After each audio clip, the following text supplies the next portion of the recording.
Hello, Taurus. My name is Missy, and I am here to read some AstroCharms for the month of September. We're starting off with the song Clarity by Vance Joy. So what I'm going to do is pull an oracle card from our Mother Mary deck and a tarot card or two from the Housewives deck. And then we'll go ahead and read some charms. We're going to read the charms the way that we would a transit reading. So these readings are meant to be timeless and general in nature. If the details fit for your situation, the reading is meant for you, but if they do not, please do not try to force it. That will do more harm than good, and it's definitely not my intention. I'm not a doctor, lawyer, or accountant, so if you need advice in any of those areas, please consult a professional, and please do not do something simply because I suggest it in one of these videos. You are an adult who has responsibility for your life. Please use that responsibility to your advantage. All right.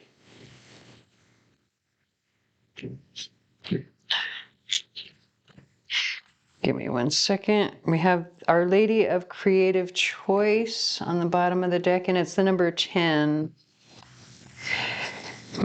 That typically means something has to end so that you can have that new beginning that is depicted by the number 10.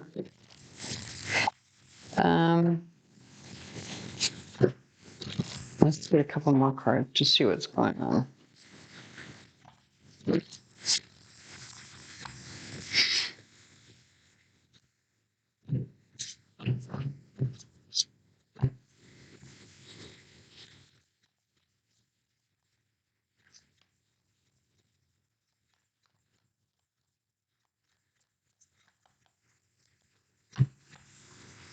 All right, now we have the Eight of Pentacles on the bottom of the deck. It's very likely this could be a choice that you need to make regarding work. But let's go ahead. Oh, Our Lady of the Star Blossom. Six of Cups. Oh, hold on.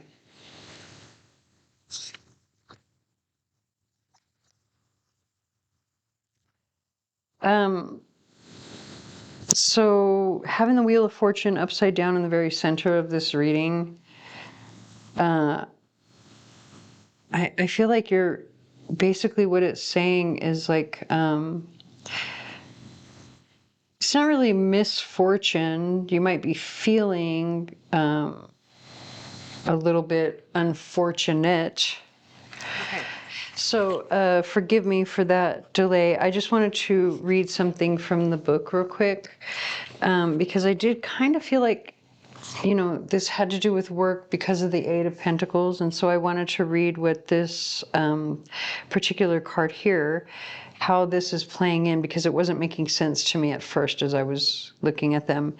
And so here in the book, and I'm not going to read the whole thing because as you can see, it's a couple of pages long and that would just bore everybody to tears. But we have one section of the book here where it says, Our Lady of the Star Blossom also brings healing of an old wound of separation. We may have been conditioned to believe that our personal success could only come at the cost of happiness or the comfort of others.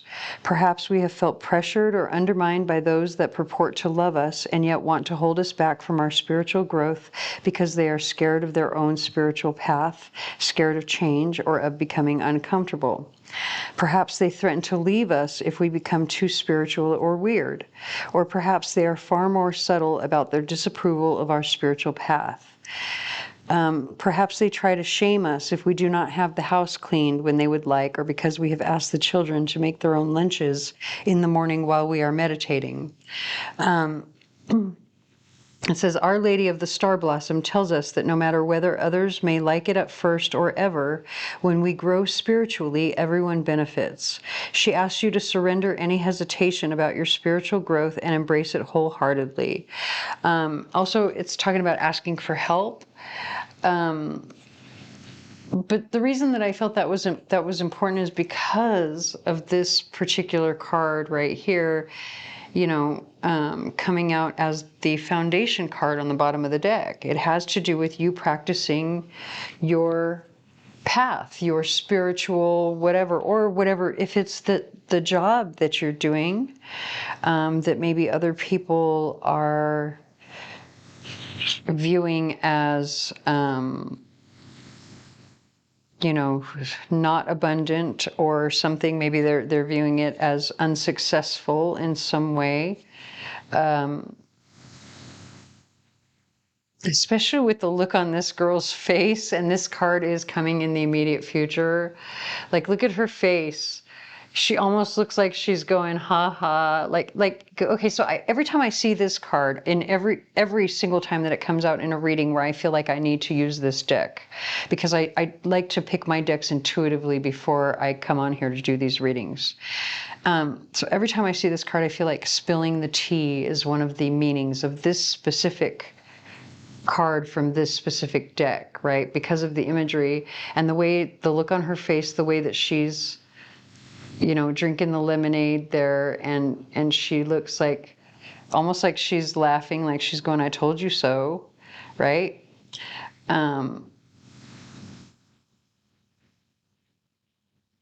Yeah. Especially with this coming out, like people telling you stuff in the past that you can't succeed, that you can't do something. And then look, you've got this one right here. Cut them out of your life. That's what the advice is right now. Cut those people out of your life.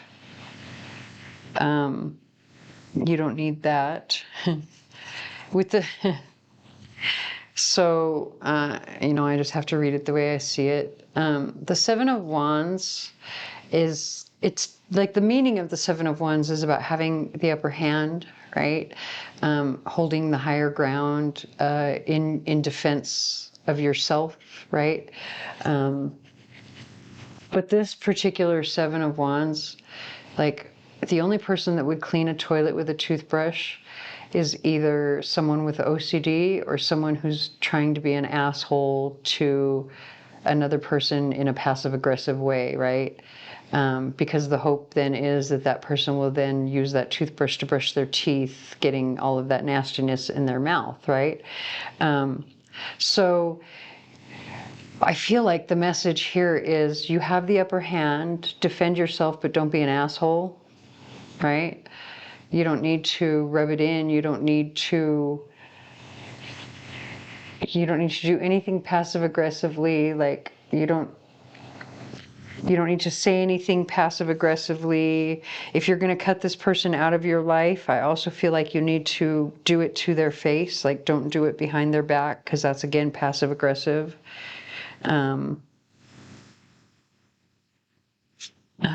We have the song Fairly Local, 21 Pilots. Possibly it's a fire sign you have to cut out of your life, because we have the King of Wands. But you know, it doesn't have to, I mean, and well, now we have, hold on, the lovers, the Chariot, and the Hierophant. This could even be somebody that's like you're married to, but that may not be for everyone. It could be, but it could be like someone that you're married to with these cards here. And it's interesting to me that this one here says risk gain when we're talking about like some sort of creative pursuit, right? That and it looks like the Lover's card is driving off a cliff. So that could be what the person is saying to you, is something about, you know,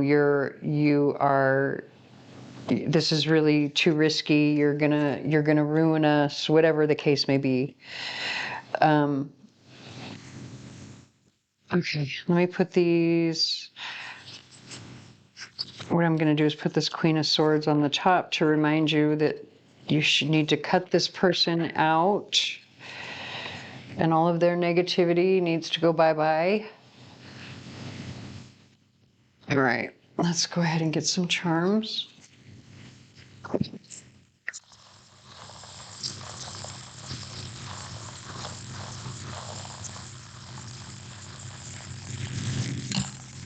Man, I thought we had a whole bunch, and it's because of this big old piece of garnet that came out over the 5th house. And garnet is typically one of those stones that has to do with like security, especially like financial security. It's a very masculine stone. And so what that's saying to me is that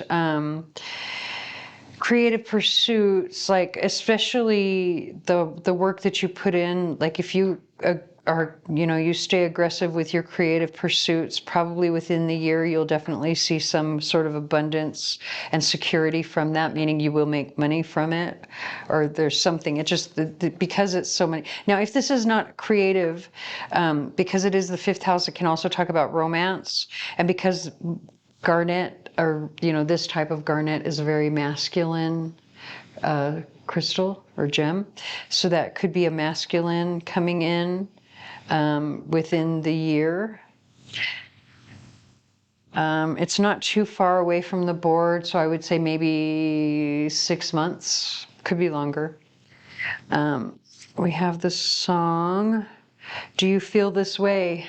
Kaylee Morgue, Morgue. I don't want to butcher the name. And also it's exactly 11:18 p.m. So where I was saying that this had to do with abundance, again, that's what that 11:18, that's exactly what that number means. Like, except that the ones, having multiple ones talks about being aware of what is happening in your thoughts and in what you're saying, because you're manifesting. But to have 11:18, it tells you the same thing, but it says you're manifesting very quickly and very abundantly. So, be sure, be prepared, make sure that you're always very clear on what it is that you're trying to do. All right, so coming over here to the first, actually, sorry, I want to come to the center where we have the harvest rune. So this has to do with like reaping the benefit of the hard work that you've put in. I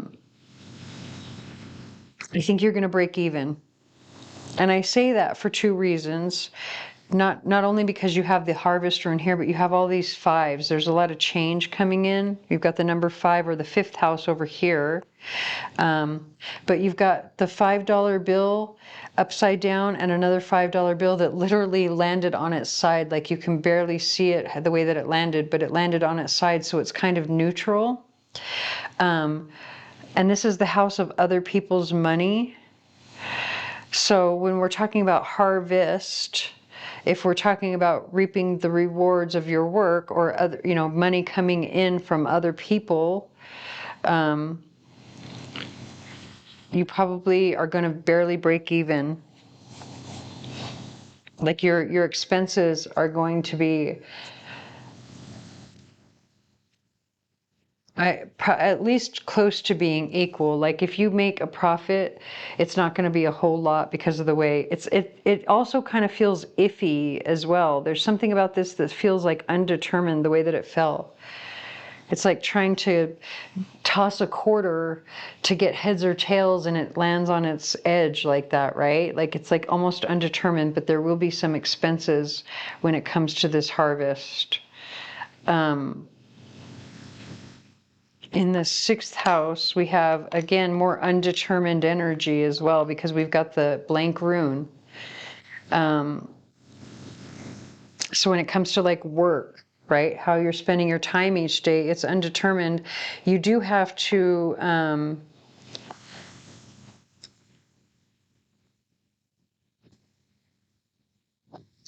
okay, I wanted to say, like, typically I would say, because this is a piece of clear quartz, I would say, it's all about clearing your energy, or being clear about what you're doing and what you want. But I feel angel energy coming through here.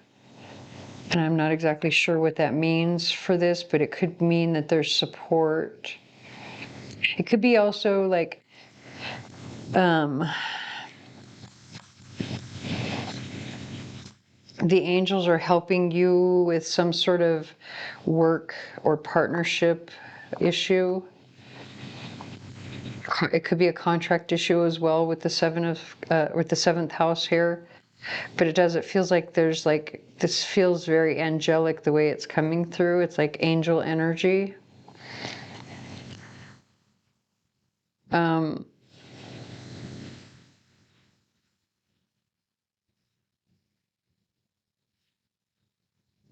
when we were looking at this card, the part of this card was talking about asking for help and asking your angels for help. And so I'm going to say that that's what this is saying here. Like maybe there's somebody, a partner that you can ask for help.